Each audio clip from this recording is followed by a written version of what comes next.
Good afternoon, everyone. Hope everyone's having a great day. My name is Neil McKenzie, CMO here at Regina Andrew, and welcome to our showroom. If it's your first time here, welcome. If you're coming back, there's a lot to see. We have this amazing jewelry pop-up behind us. Jewelry is kind of a pet passion project of our founders, Carla, Regina, James, Andrew. Company is based in Detroit. All the jewelry is made in our shop in Detroit, so check that out, cash and carry. So a lot of fun finds. And then throughout the entire showroom, you'll see a lot of our new introductions scattered about. The majority of our introductions are in stock, so you can order one today, and it'll be at your house in 5 days, which is great. So everything ships out of Detroit. And then if you do want to explore the showroom, if you want to meet with your sales representative, or if we can support you with any questions, just go to either of the front desks, and they'll be glad to connect with you and get you started. So enjoy the showroom and what it has to offer. We have a great panel, and this is a very interactive discussion. Part of our Fireside chat series are meant for these intimate conversations, so this is not a structured presentation. It's going to be a little bit more interactive, so please engage, ask questions. I'm going to turn it over to Jackie Paulson, who is founder of the Home Design Guild, and Jackie will introduce this lovely panel, and we'll go from there. Yeah, all right. Awesome. Thank you, Neil. All right, thank you. All right. Thank you, Neil and Regina Andrews, for hosting us today. As you mentioned, my name is Jackie Paulson, and I've launched a new business for designers called Home Design Guild. We are a client matchmaking business, so think Hinge for home. And there's some matches and some QR codes if you want to learn more, but we're essentially opening it up territory by territory and marketing for designers, bringing clients in. We educate them before they hit our matching portal, and then we match them with designers based on personality, personal preferences, and then job specs. So think of it like client acquisition on steroids. So if you're interested, go ahead and scan the QR code. If you don't have one of these, let me know. Okay, so what we're going to do today, instead of having like a projector with a presentation behind it, there's a QR code that's green on here, and it slides with friends. So you're going to want to go ahead and join Slides with Friends, because that's where we'll be sharing some of the before and after photography from the styling today. And our lovely panelists are Laurie with Interior Design Community and Krissa Rossbund with Traditional Home. How long have you been with Traditional Home? 20 none of your business years. Yes, because I was thinking, I'm like, I think we've known each other for at least 15 of those years, but I wasn't sure We've known each other for at least 20 of At those least 20. years. Okay, I was saying, well, we met when we were like 10, so Right. there you go. Yeah, All right. A long time. So thank you, everybody, Yeah. for joining us this afternoon. Thank you. So Laurie's our moderator. Yep. Yes, welcome. I always like to start with, are you still downloading? Are you still downloading? After, you could open up Instagram and follow Regina Andrews for hosting us. I think that's always a nice thing to do. But you also have all of our contacts too, and we're always on Instagram, ready to talk. I don't know if you know interior design community, but we have lots of memes and questions of the day every single day from designers. So we're going to start with a little bit of design vocabulary. I wanted to ask you probably, Krissa, what is styling and what does it do for photography? Is it necessary? Is it something that do you think the designers have to have? Yes and yes. Okay. Styling is very necessary for your photography for multiple reasons. I'm going to get into that right now. There is a difference between accessorizing for real life, which is what all of you do every day in your projects and are so talented at doing. There's a big difference between that and styling for editorial photography. And this is the reason why. When I'm styling for the magazine or for any image that would be used for purposes beyond just documentation, I'm looking for weird eye bugs. I'm looking for technical flaws. I am also accounting for how those images will be used in the magazine. Is there a potential for a cover? So in the cover world, for an image to be worthy of a cover, it's not just about is the image beautiful or not. That's oftentimes I like to think all of our images are beautiful, but that's oftentimes very secondary. What matters is a space for where the blurbs can go. Oftentimes, rooms that look through windows outside don't make a good cover because the foliage and all of that interferes with blurbs. I'm looking at where would a good place be to put a pull quote or a caption if it's a reverse caption out of an image. It's not, I know designers will oftentimes say, oh, I can style this, I designed it. They're two totally different lanes of this process, and styling for photography is a completely different art form. And if you don't know what to look for, then you don't know if what you're doing is wrong. I will just statistically, I will tell you that for a traditional home in any given year, I receive about 270 to 300 projects that are submitted to us. We select 30, 25 to 30. So that's a 10% or less than 10% chance that somebody has to have their project chosen. I cannot emphasize enough how many projects that I receive where it's an automatic no because of the wrong angles for the photography and no or bad styling.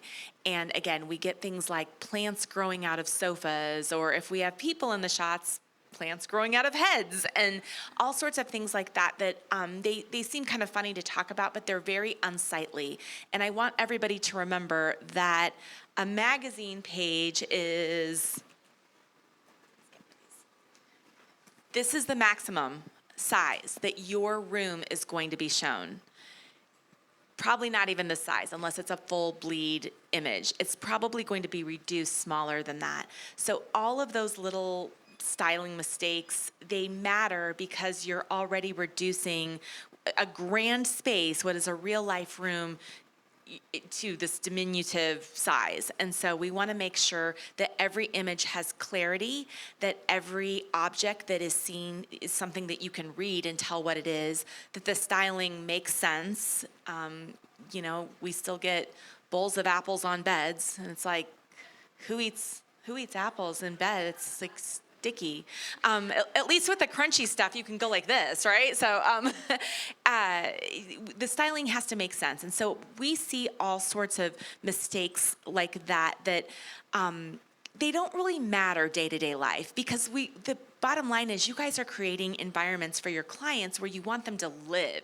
You want them to be comfortable and put their feet up and put car keys sometimes where they don't belong, and put the little tchotchkes that you've bought on a trip maybe where they're not the best scale. That's what life is, and we want people to enjoy their spaces. But that does not ever translate to editorial photography. So, yes, So that was true. a long-winded answer. But No, but it's really important. And I think that one of the big, misnomers out there is that the photographer will handle that. yeah. And what are you finding is the real story with the pieces that actually get to publishing? Right, so that is not the photographer's job. A good photographer will be able to say, hey, there's a weird overlap there. You may want to look at this. Like, let's just move this over a little bit. They can do that, but their job is very, it's very taxing. It's very physical. They're moving lights around, and they're, lighting, and it's a slow, arduous process. Photography is. And so, first of all, let's talk about that. If you have a photographer who says, oh, I can shoot your project in a half a day, that is not a photographer that is going to get you published. That's number one. Secondly, if you get a photographer who says, oh, well, how do you shoot with the lights off? That is not a photographer that you want. The lights should be off, not on. It's just not something, it's not the photographer's job. Right. They're there to There are two roles. compose image. They're two completely different roles, plus all of the stuff that you bring for a photo shoot that the stylist is in charge of, the flowers and props, and yeah, it's not the photographer's job. Absolutely. And, all of the designers I know, you get very emotionally attached to the design. And sometimes do you find that they will not want things necessarily moved because it's part of the vision that they'd originally envisioned for the design? How do you work as a stylist with a photographer that maybe doesn't want you to take out a piece because that's where that needs to go? No. I think that you have to be open-minded, and it's that question that you're asking yourself about how important is it for you to be published, or how important is it for you to have that book that you want someday. If that's your goal, that's not every designer's goal, and that's okay. But if you want to be published, you have to understand that you have to be open-minded. Like maybe I use a living room as an example oftentimes because living rooms tend to be larger spaces within the home. And it might be where you have a little dead corner where you have some fun little chair that has a great personality that you've picked up in an antique shop or a flea market or that sort of situation. And it's not part of the central seating arrangement, but it adds so much fun. And maybe the main angle that you need doesn't include that shot or that piece. And so sometimes we want to pull that in, and maybe we take away another piece. Like if we have two of these, maybe we just need one. So you can see through it if it's angled that way, so we're not looking at the backs of sofas or the backs of wide chairs.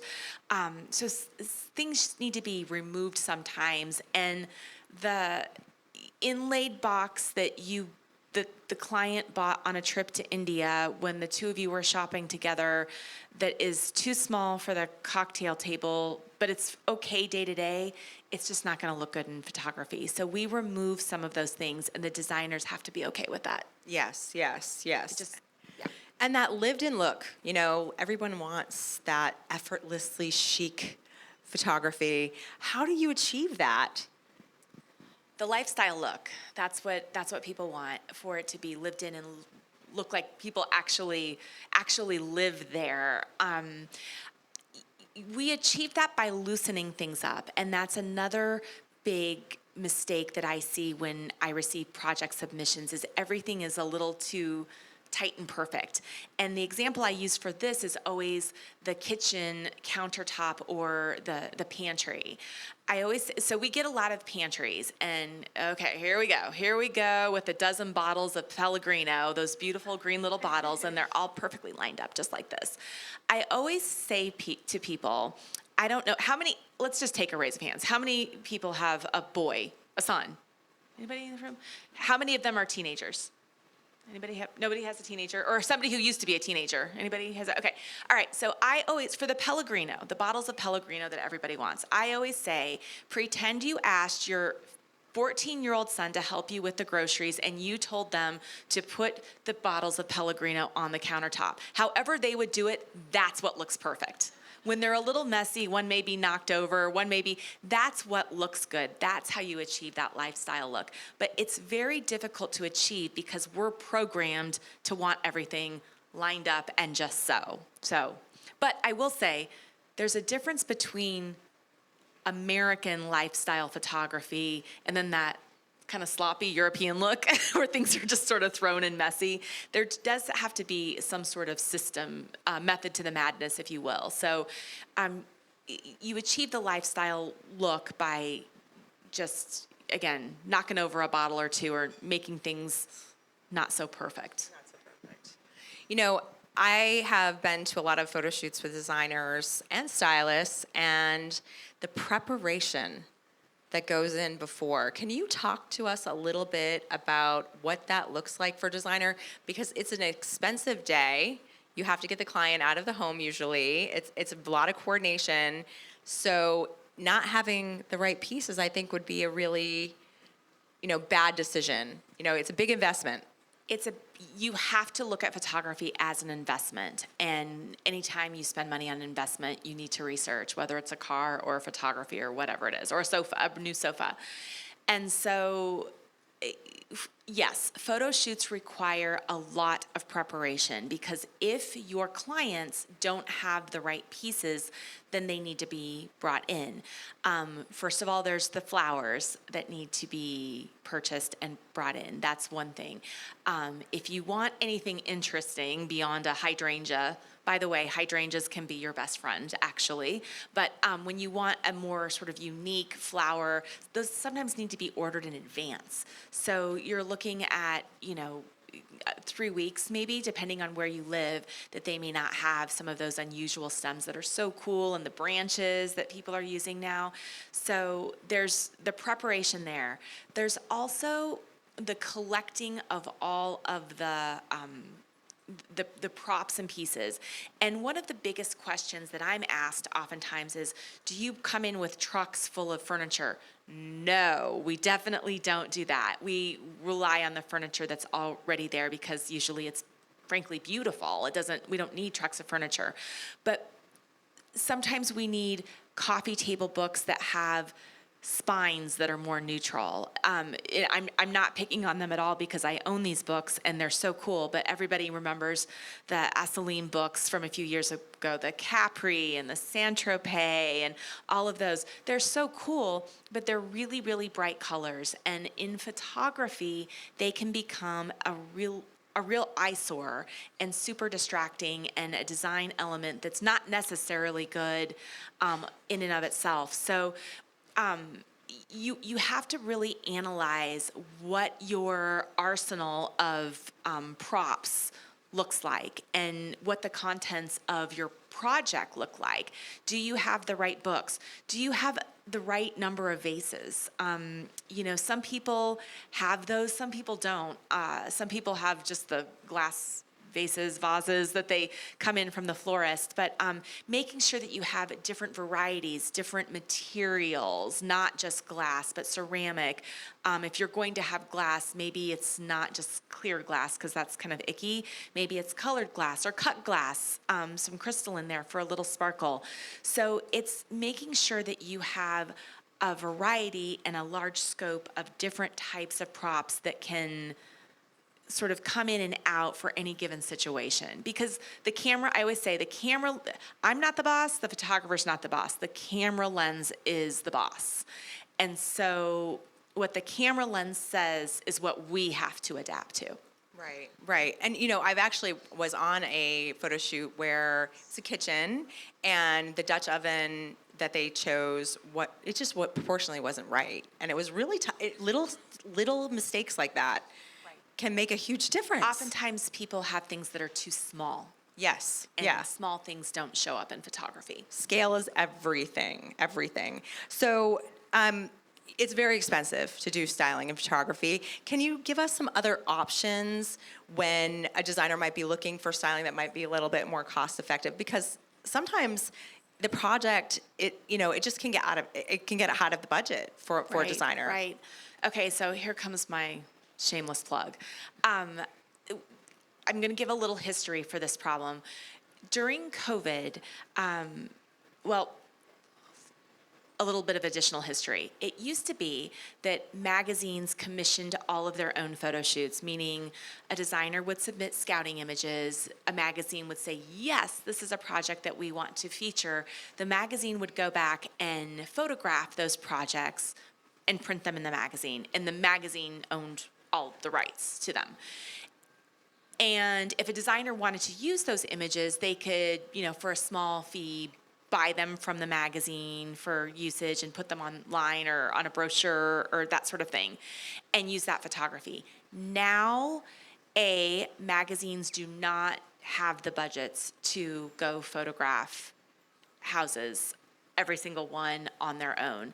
They're no longer interested in owning all of the rights to the images.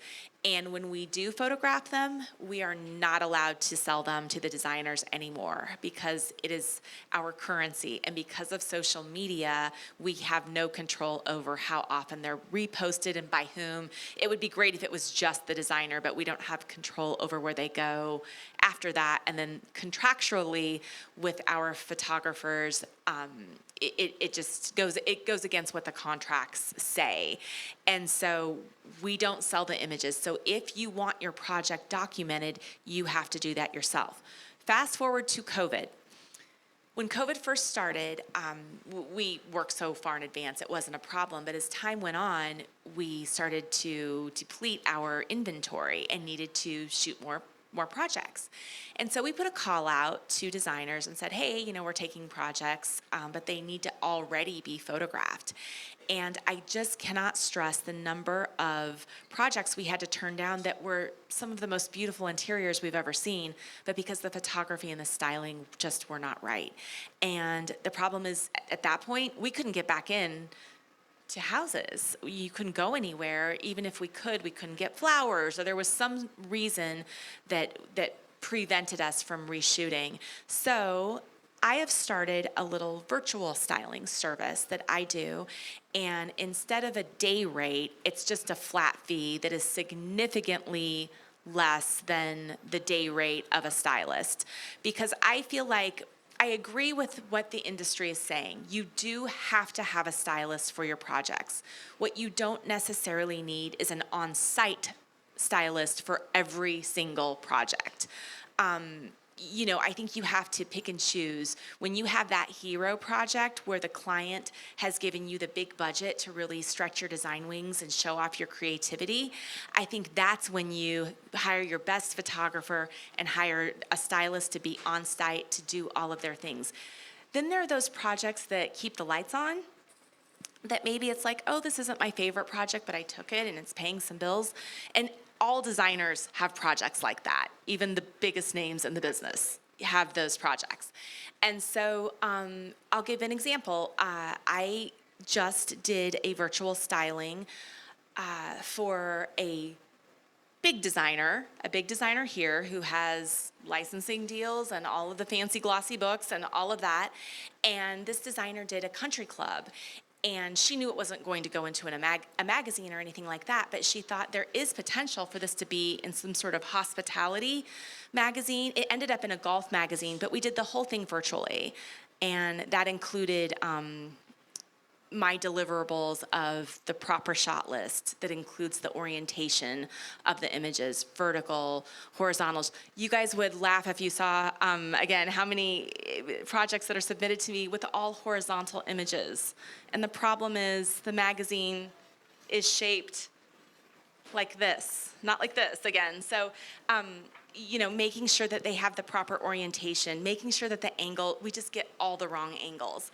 And so that's part of my virtual styling service. I also tell you what things you need to get and where they need to go. So, and then we do a consultation to prepare you for a photo shoot. If anybody's interested in that, I can talk to you more about that afterwards, but I just want to say that I love that you're doing that, because I will just reiterate, I'm talking to thousands of designers. It's so important that you are smart about picking your partners. If you want a stylist that knows how editorial works, it's not just going to help you with editorial, it's also going to help you with how clients see the image. How clients see the image, and if you put them on social media is even smaller than a magazine, right? I mean, it's only this big. Right. So it doesn't seem like it matters, but it matters so much. Yeah. And you want to be at the ready for any time you have an opportunity, whether it can be an online feature, it can be a print feature, but you want to be ready with those images that are perfect when you get that call. Right. And you never know when that call is going to come, but you want to be ready. You don't want to miss an opportunity. Describe a situation when styling really helped the image, situations where you would realize that it would help more than you had thought it would. I mean, sometimes you think styling is the answer, and sometimes it isn't. We have a PR agency that is a good friend of Jocelyn Hutt. I don't know if she's here, but she always says, to her, because she pitches a lot of projects to magazines, and she's always tells the designers, not all of your children are beautiful, and you just have to know that. So sometimes having that second eye is so important to get real about what can sell. That's true. Yes. In another, I would say, to answer your first question, example is, I think just looking at the whole project, and to your point, not every child is beautiful. And so you need to pick and choose those rooms within the project and understand that maybe for your documentation, you don't need to show every single powder room that you did in said location when the only difference between powder rooms is the wallpaper. Then we don't need to shoot every single one of those, because then it becomes a situation about the latest, wallpaper from Schumacher more than it does about anything that's different than the other powder room. So it's identifying which spaces need to be photographed so you can get the most bang for your buck. Because just to give you guys an example, and again, numbers are good, in a day, a good photographer will get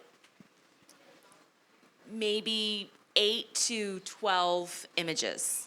It's not a lot. So when you multiply that, times 3 days, maybe you'll get 36 images. Some of your projects I know are enormous. So you really have to pick and choose what angles are best. And sometimes it's not easy to know what angles are best when you've completed the whole room, all 4 walls, a 360-degree completion. That's what you all have done for your clients, but that's not necessarily what's going to get you the job. Every single angle isn't necessary. You want to make the most impact for your websites and for any features that you may get. Absolutely. And, props can make or break those images.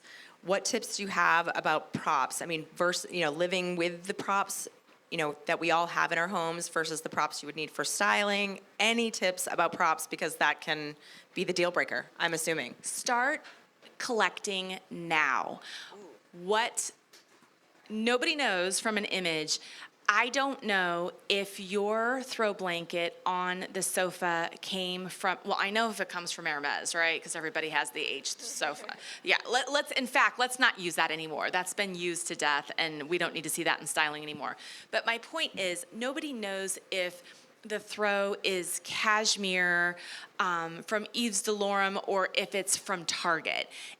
What we want to see is that texture, is that it needs to be visually interesting. We don't know where it came from when you're looking at the image. So be on the lookout from every place, from flea markets for interesting vases to small pieces of artwork that could maybe tuck into a bookshelf, books that are neutral colored with their spines, lots of trays of all sizes and different materials. Start collecting now, because if you wait to do it until when it's time for the photo shoot, you're going to spend so much more money just being like, oh my gosh, I need a tray, and you're going to go out and spend $300 on a tray that you could have just, again, you could borrow from a friend even, or you can develop relationships with retailers around. Some will do it for a rental fee. Some will do it for credit if you know that it's going into a magazine. Some people will do it out of the kindness of their hearts, frankly.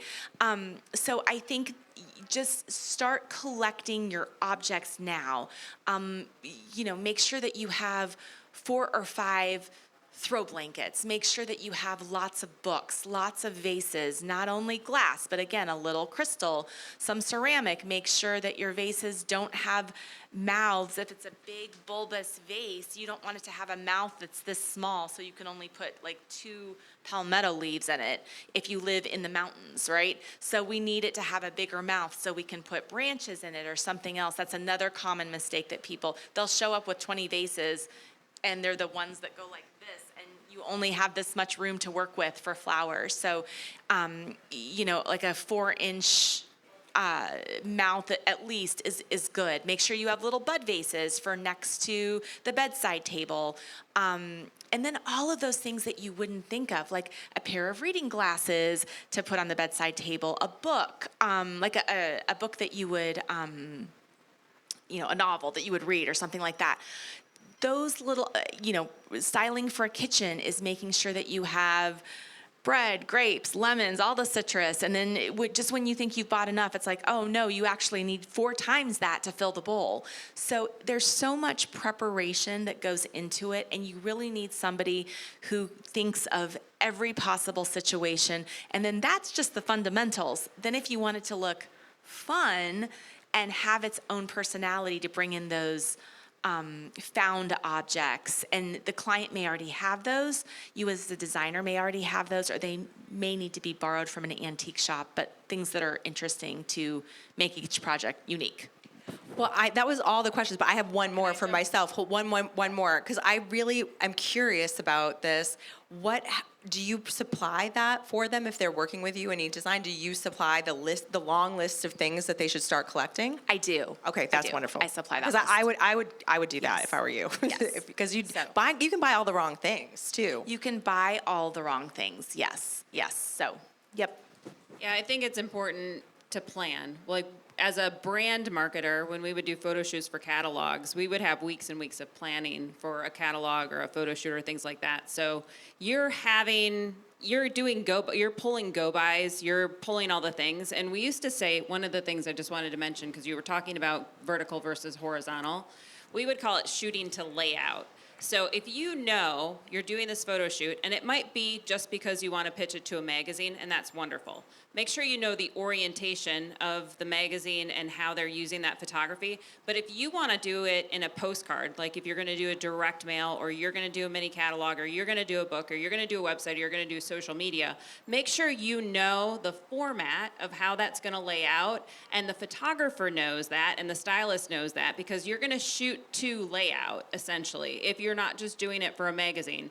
The safest orientation that I have found is a square, because a square has a lot of room to go horizontal and vertical. If you can't afford, multiple days where you're going to do a vertical shoot and then you have to re-engineer the whole shot to do it in horizontal. I used to say, can't you just reshoot it with the camera and leave it exactly how it is in the photographer? So like, no, if you want a vertical, we're going to style and shoot it to vertical. The same room shot horizontally needs to be completely redone. So when we were on budgets and tight on time, we just shot to squares, because you can get a lot of photography movement out of a square, and it's not weird crops and things like that. Now, obviously, if you're shooting something that has gorgeous lighting down, it's a vertical orientation, but squares are pretty safe.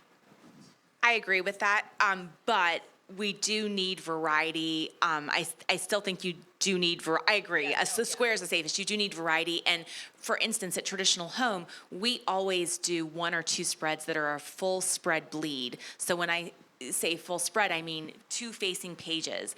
And so we do like to have, a few horizontals in there that can plug into that format as well. But again, these things are difficult to know unless you talk to somebody there are experts who can help you do this. So if you're not ready to spend the money to find the right experts, don't spend the money at all, because spending the money just for a mediocre shoot is still like $10,000 or $6,000. It's a lot of thousands of dollars. And so that's just money wasted if those images are no longer useful. And to be honest, if you're just doing social media,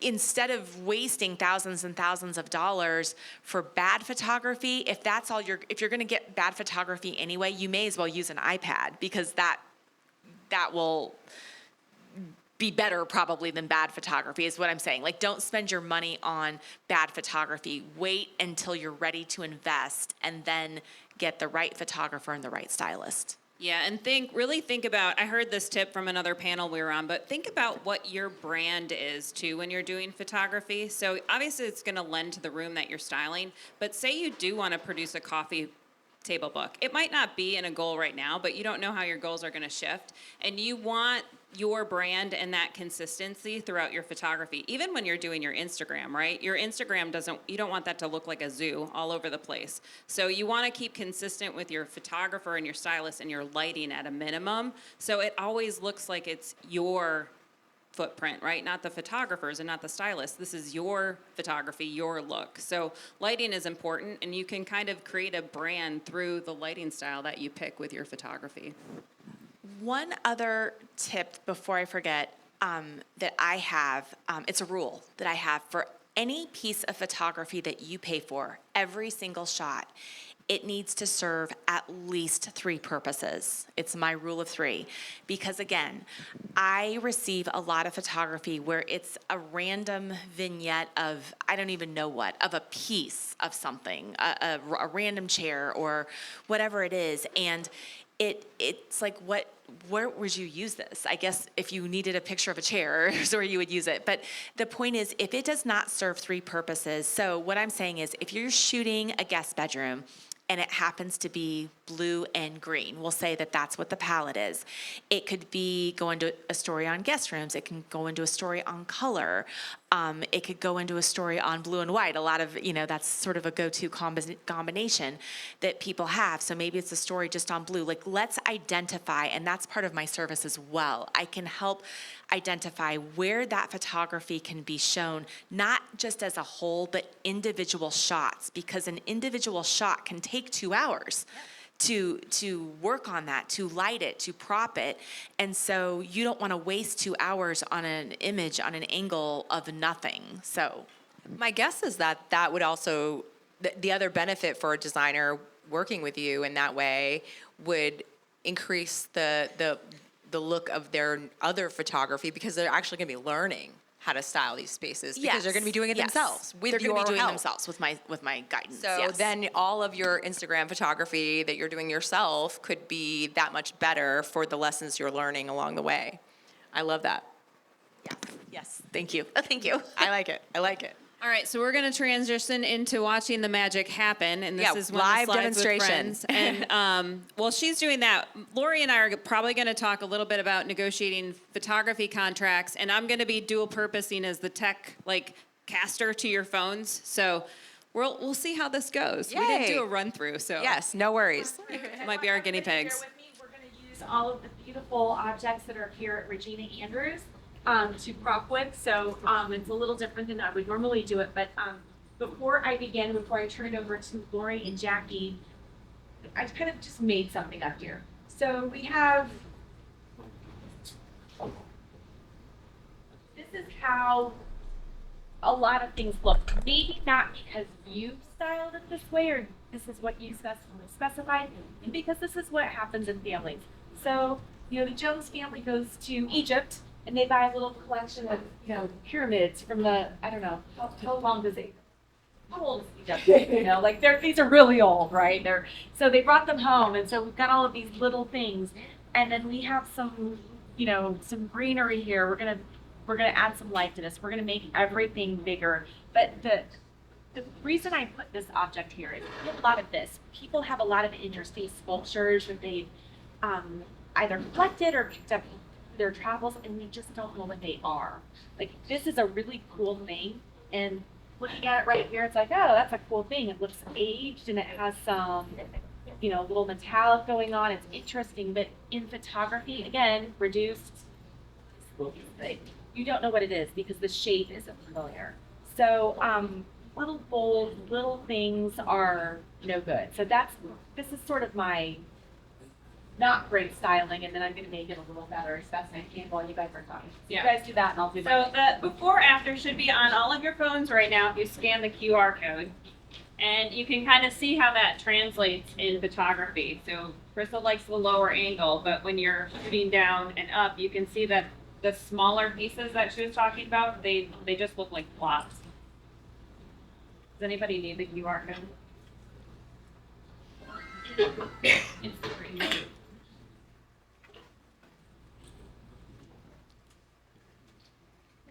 All right, Laurie, you want to talk?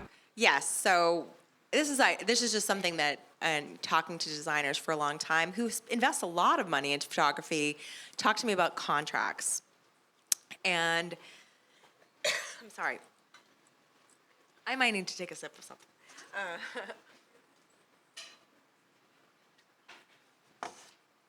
I'm hoping I'm not getting a cold. I've been traveling eight weeks in a row. So, yeah.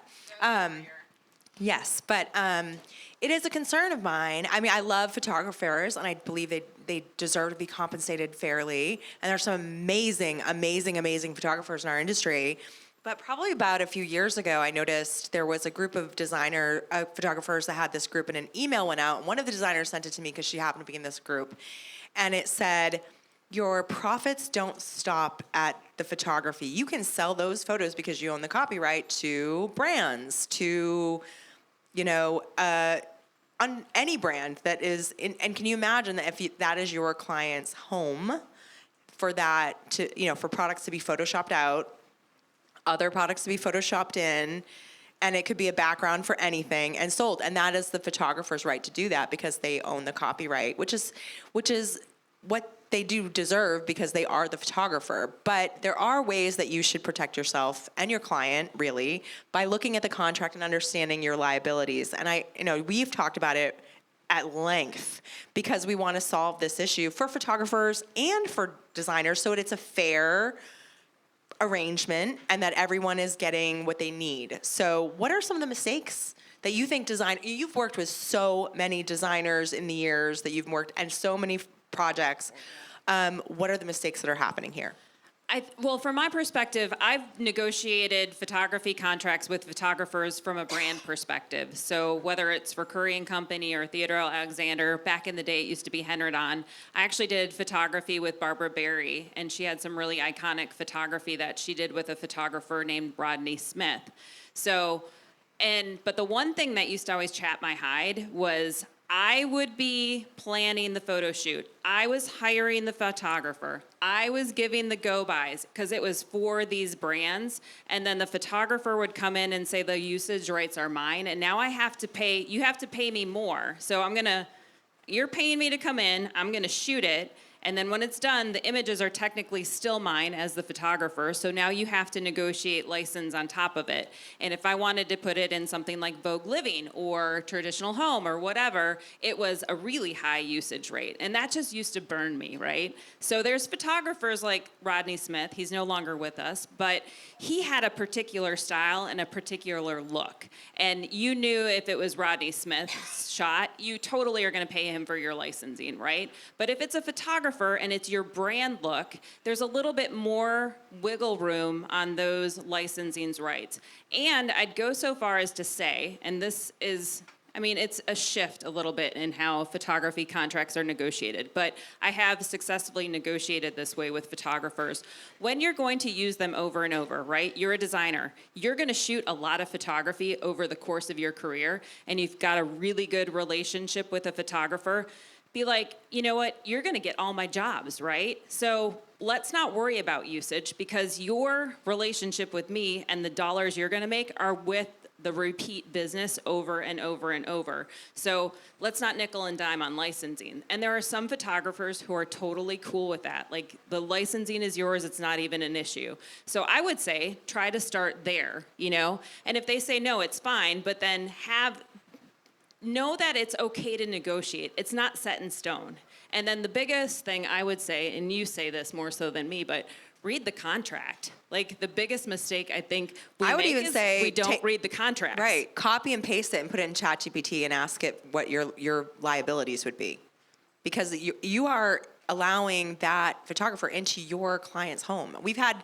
I will just tell you, this is like a horror story, but a designer who paid a lot of money for photography, and it was her own personal kitchen, and she came to High Point for the first time, and her kitchen was in a huge banner in IHFC, and the lights were photoshopped out, other lights were put in. She had no idea that the photographer had sold the photo to someone else, to another brand. And there are photographers doing that. And that is their right to do it. So you just need to make sure whatever agreement, I just want you to know what you're signing. That's all. Be okay with it. If you're okay with it, I'm okay with it. It's your money and it's your rights. So I want you to know what you're signing away. And there are a lot of photographers that at the top of their game that do have licensing for national and regional magazines. And I think that's fair that they have that.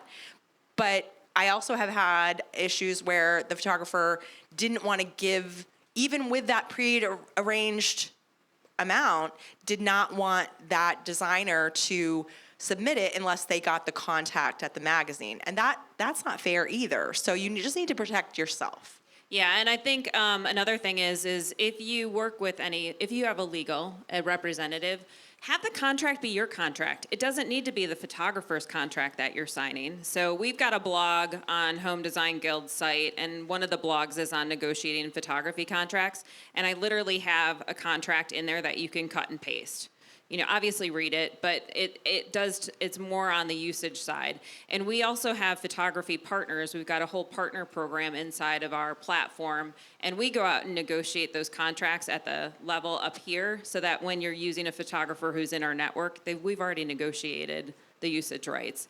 And I'd take it one step further is when you're sharing images with other bodies too. So in our site, for example, if you're a designer who is in our membership and you're putting up a profile, we are going to ask you, do you have the rights to share that photography? Because it also impacts my brand if you don't. And you have to read the fine print. So if any of you have profiles on House, for example, in their terms and conditions, it will say, you have given us the licensing right to your photography the minute you upload it to the site. So when you're loading your photography and other entities, make sure you're reading the fine print and understanding what you're giving away when you're doing that, because it's buried in terms and conditions on people's websites. Yeah, and I'll take that one step further, but it's also a liability for you if that ever does get used, because you don't own the rights to that photo. If you've uploaded it and given away the usage rights to someone else illegally because you don't own the rights, the photographer does, that could end, and you could end up in litigation over that. I mean, it truly, and unfortunately, it's a lot of sites that have that. Facebook does too. Instagram does too, just so you know. So even further, like maybe making sure that that is in the contract, that sites that are available in social media have these terms and conditions, and I'm not going to be responsible if this ends up anywhere else just because I uploaded it into social media. These are just things I want you to think about because I want to protect you. That's it. And I want you and your photographer to have a great relationship, one that you understand what you're signing, you know what your liabilities are, you're comfortable with it, and you're getting the most out of it.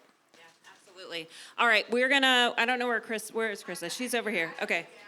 So you just come in and out, girl. We just need you. And the florals, whoa. You're the main attraction. But we're also going to open it up for questions now. Yeah. So we've got microphones. You've got questions. So you can keep moving if you want to. You're good.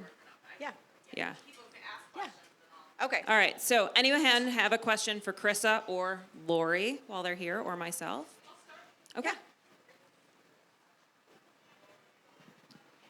When you're submitting images for possible publication, is it best to submit to only one magazine at a time? Or is it okay to submit to more than one with the assumption that possibly only one might pick it up? It really depends, right? I mean, I'll let you answer though. One at a time. One at a time. Because I'll speak for, I think, all of, at Traditional Home and all of my competitors, I can say this pretty fairly. It takes us a while to get through images. What we don't do, I'll speak for all of my editor friends at all of the other magazines, what we don't do is get a submission on Tuesday and look at it on Tuesday and give you an answer on Wednesday. It doesn't work like that because we're national magazines. So in theory, we're trying to tap into lots of different regions under, the umbrella of Traditional Home. That can mean so many different things. That can mean traditional as you would see it in the South or as in Boston, super old school colonial traditional. It can mean that can be a different look in the mountains in Aspen. It can be a different look in Palm Beach. That's a good example of a place that's very sort of destination specific. And so we are looking at a bunch of projects collectively, and we really only do it 4 or 5 or 6 times a year because we're quarterly, or sometimes we have a special issue, so 5 issues at most. So we don't need to look at projects every single day, nor do we have the time or bandwidth. At Traditional Home, it's just myself and my art director, so there are just 2 of us. But just out of respect to the issues, and this is where the hurry up and wait game happens. You are submitting a project, and then you're probably going to wait 3 or 4 months for an answer, and then you can submit it again to somebody else. But it's really frustrating to editors if you want a project and we have let something else go for your project only to find out that it's already been taken by another magazine. So Let me take that one further, Krissa, and just ask one more question on that. Do you care if they have it on their Instagram before they send it to you? That's a great question. And yes, it can go on your website, but it should not be posted on social media. Social media is too fast. It's too easily seen. There's no reason for us to print a project that is on social media. If it's on your website, that's fine, because the way I look at it is I don't think that Mr. and Mrs. Smith USA are saying, oh, we need a designer. Let's go on literally every interior designer in the United States of America's website and look through every single portfolio that they have. Like, obviously, yeah, there's not enough time in the day to do that. People don't even know who all of those people are. So I'm good with it being on a website, but not social media. Ever. Hi. Do you think that the goals in terms of styling would be the same if you're submitting it for interior design competition that would be judged by other interior designers as it would be to submit it for publication? Oh, that's an interesting. I actually think I'm a judge for a few magazines in their design competitions, and I do think a well-styled, sometimes it depends on what the criteria is that you're judging, and that comes from the magazine, and sometimes we are given one of those points will be styling, and if I don't see styling, you're not getting any points, and so all of it adds up to points, and then the winner have the most points usually. That's how we typically do it. We usually have a meeting. I take it incredibly seriously when I'm a judge. I mean, I know how much work goes into submissions. I know you guys are paying to submit sometimes. So I really, really look at every image carefully, and I really look at the criteria. One thing I will tell you is have a good story. Sometimes the stories have sold me as much as the photography too. So give me all of it. That's Fill out those 100%. forms fully. Yeah, that's 100%. I have been told by many of the awards people that the presentation is really what matters when Yeah. you're judging. And look at what the criteria that they're ask the publication when you're submitting. What are they judging on? Where are they valuing those points? The other thing is look at editorial calendars from these magazines. National has whole different rules than regional. So regional usually doesn't care if that question, if you want to be published in 2 places at the state, or you want to pitch twice, it depends if they're competitors. So national, Right. they are the ones that they want. If you've got that great project and you really are looking at it objectively, and this is the project I think could be in traditional home, then you're not giving it to anyone else. And you're going to wait for traditional home, and you're going to give them your best pitch, and you're going to friend Krissa, and you're going to love her. But if you want to be in New England Home Magazine, and then you also want to be in a golf magazine, those are they're not competitors, and they probably wouldn't care. That's a great. That's a good point. Yes, because they want to be first, right? I mean, Yeah, they want to be first, but sometimes I will say, depending on we just like to see how something has been shown. So on occasion, we will receive a submission that has already been shown in a regional issue, and it's not a hard no at that point. Now, if we see the spread and it's the entire house, there's just no reason for us to show it again. So I would say go for national first and then trickle down from there. But yes, I'm glad you brought up. It depends on the types of magazines. I gave the example earlier of the clubhouse for the country club that I did for a designer, and that went into a golf magazine. So it could go there, and it could also go into traditional home on our palette page because it had really pretty florals and things like that. So yeah. I was just going to say, too, remember that the promotion of that said article that finally got in traditional home doesn't stop with the magazine. So the magazine is the starting point. As soon as you get published, then you take that and you market the fact that you were shown in traditional home. So don't think it's the end point, it's the beginning point. I don't know how many designers I've talked to about that, and they, you think that you've gotten into this national magazine and you're going to get all these clients next month, and it doesn't happen. You're like, why?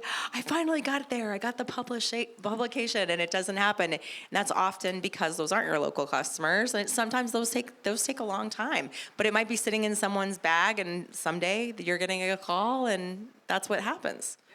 But it's a huge honor, and you can market it. And you might find these local clients that want to work with you because now you're the famous photographer, famous designer that's been in the national magazine. And I can't, again, stress and emphasize how much, for interior design, it's not like, something you see online that you can go buy tomorrow. You're talking about months. I mean, you all know months, years of putting these magnificent projects together. And so, no different for a family. They may not be ready to call a designer in 2025, but they may know, okay, we've got a graduation or a milestone in 2028. So in the end of 2026, we're going to make that phone call. We're going to start interviewing designers and architects and all the people. And so you just don't know. A lot of our readers at Traditional Home, they're so loyal. They hang on to our issues. And I have so many, countless examples of readers who have flagged pages that flagged stories that we have featured, and then 5 years later called the interior designer and said, I want my project to look something like what you did. All right, we are running up against time. So we have, Krissa's going to speed style now because she's got 60 seconds before we have to put that before and after photo up. So for this situation, and this isn't, here, I'm going to do the best that I can because this isn't a real life situation exactly. But as you guys saw when I started, I had a bunch of little stuff, and that wouldn't show well in photography. So instead of having the, brass with a few sprigs of eucalyptus, we want a big arrangement that shows. So this has certainly more presence, more volume, a little more color, a little more interest. If you wanted just the eucalyptus, you need to have about 4 times the amount of that eucalyptus, or 5 times. It needs to be big and voluminous. If you had this double table, tiered situation, you'd want something over here to balance this, but maybe not something that's quite this large. And then I talk about, we'll take this bowl for another object, but you want something that is not competitive with that size, so not the same size. A triangle rule of 3 can work. It's not the only way, and it's not the most interesting way to always have something. So I would add another little something here with some shape. Again, these aren't, oh boy, what do I want to add? Sorry, Jackie. No worries. But you can even, and I'm making this up, this isn't going to be perfect, but if you need sometimes to elevate something, a box will help do that, or books will help do that. So again, those are important to have all of those things on hand. We don't want, you could put a box here. We don't want something over here too. Like put something over here, or, yeah. It's talk about space between the photo lens versus in a room, like how you would design it for the table for someone to live at. It's not the same spatial recognition that you need for a camera. Oh, right. And I mean, that's another example. Like for this situation, like maybe just depending on where the camera is, we may take this table and put it all the way over here, but it's still going to look like it's nested just because of where the angle is. So we do things like that to trick the camera a lot too, just because spatially it looks better. When something's in the foreground, it gets bigger. When it goes farther back, it gets smaller. And so little things like that, we oftentimes will remove dining chairs or open up a chair at a bar stool, things like that, that again, just make it less perfect, that react to the angle at which it is. Because again, we can't change the architecture of the house. That is static. And to a degree, we can't change once we get the best angle, what that camera angle is. So we sometimes will pull the furniture out. It can be 10 feet apart, but it looks like it's butted up right next to each other. Does that answer your question? You're an amazing Jackie? resource. I mean, I just want you all to know that you're so lucky you're here. This is an amazing resource for you. She speaks editor, so everything that she's going to be helping you with, if you work with her styling, is going to only elevate every project that you have. I swear. Yeah, and She's gonna kill me after this, by the way, but I am flipping back and forth between the before and after, so you can see how the height of it's a little different. This isn't exactly what I would do if I were in a home setting, so I just want to make that clear. I don't want you guys This to isn't take a full example. This is not a full example, but we just wanted to play a little bit, and I wanted to talk about just some common mistakes that people make, and it's all those little things. They just don't work. So anyway, we bigger scale things. awesome. Scale matters. Maybe one last question, but we got a few more. Okay, 2 questions quick. Here, let me do the microphone. Sorry. No, I have go. to share. Here, I don't. This is one not working. Okay. I just wanted to know, you said multiple times about lighting. Yes. I like natural light photography. Do you still accept that? So- with no lights, you mean? Yeah, no lights, but natural light. So, Yes, we Yeah. have some photographers who Yeah, use that's no fine. lights. love it. Yes. As opposed to being There lit. is a little bit, I want people to watch out for this. There is a little bit of a trend right now. We've been getting a lot of submissions with, a lot of submissions with really dark photography. And it's like, okay, it's moody and cool for a book perhaps, but I can't see what's going on. Like, I literally cannot see what is in the image. So I would say just be careful about images that are too dark. Make sure that your photographer's opening up that camera and really lighting it, because it's like nobody wants to look at images that are like looking at a room with the lights off.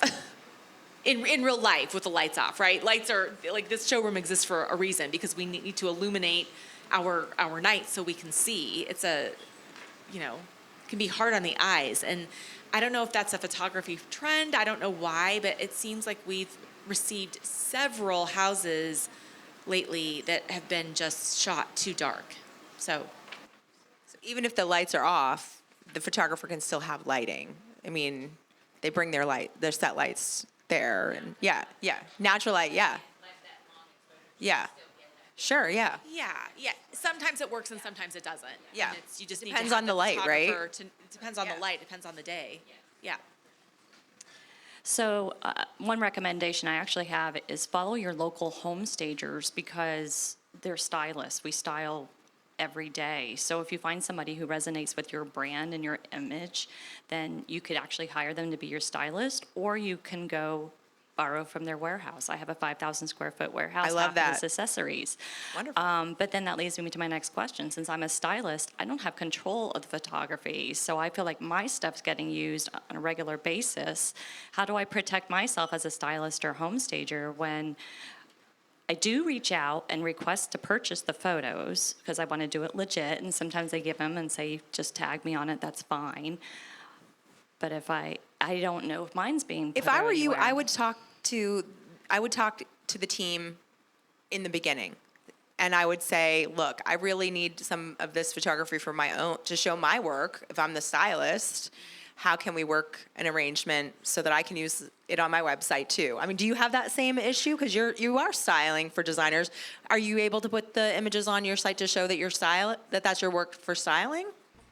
I haven't thought, I mean, I do more, my styling capabilities are represented in 25 years of being an editor, and styling for the magazine, so I don't need it. You know what I mean? I don't need it. Yeah. But I will say, and I think that's great that you brought up the home stagers that are local. I want to make sure that they understand editorial photography. That is editorial photography and editorial styling versus staging, because those are two different things as well. Yeah, but I would, if you are doing styling for photography, for example, just make sure that it's all in the contract, right? You're going to have a contract as well, and if you want usage in there, try to negotiate it in, right? And if not, You have every right. You Yeah. have every right to negotiate. But it's with the realtor who's usually signing it versus the photographers, then I end up having to go to the photographer anyway, so we're kind of. Yeah, and you Sometimes might have- have to invest in your own photography too. Or requesting a team meeting early on before, so that can all be hashed out. All right, we are over time. So I want to remind you, you have these sheets. On these sheets, you have Krissa's Instagram handle, and I'm sure she will answer messages there about styling and other things, right? You have information for Home Design Guild. I would love to see your faces and talk to you more about that. And of course, we've got Interior Design Community. If you are not following, you need to. And if you have a project for traditional home, I want to know about it too. So yeah, first and foremost, yes. Thank you, everybody. Enjoy your day. Thank you.